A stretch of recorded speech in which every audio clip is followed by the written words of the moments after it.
جب آسمان پھٹ جائے گا اور اپنے پروردگار کا فرمان سن لے گا اور یہی اس کے لائق بھی ہے، اور جب زمین ہموار کر دی جائے گی اور جو کچھ اس میں ہے وہ اسے نکال کر باہر ڈال دے گی اور بالکل خالی ہو جائے گی اور اپنے پروردگار کے ارشاد کی تعمیل کرے گی اور اس کو لازم بھی یہی ہے، تو قیامت قائم ہو جائے گی۔ اے انسان، تو اپنے پروردگار کی طرف پہنچنے تک خوب تکلیف اٹھاتا ہے، پھر تو اس سے جا ملے گا۔ اب جس کا نامہ اعمال اس کے داہنے ہاتھ میں دیا جائے گا اس سے حساب آسان لیا جائے گا اور وہ اپنے گھر والوں میں خوش خوش واپس آئے گا، اور جس کا نامہ اعمال اس کی پیٹھ کے پیچھے سے دیا جائے گا تو وہ موت کو پکارے گا اور دوزخ میں داخل ہوگا۔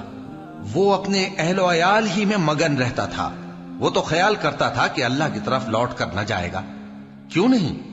اس کا پروردگار تو اس کو دیکھ رہا تھا۔ سو میں شام کی سرخی کی قسم کھاتا ہوں اور رات کی اور جن چیزوں کو وہ اکٹھا کر لیتی ہے ان کی، اور چاند کی جب وہ پورا ہو جائے، کہ تم لوگ درجہ بدرجہ ضرور چڑھو گے۔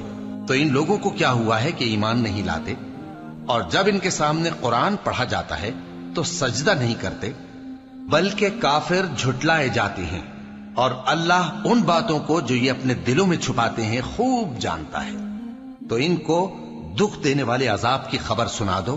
ہاں، جو لوگ ایمان لائے اور نیک عمل کرتے رہے ان کے لیے بے انتہا اجر ہے۔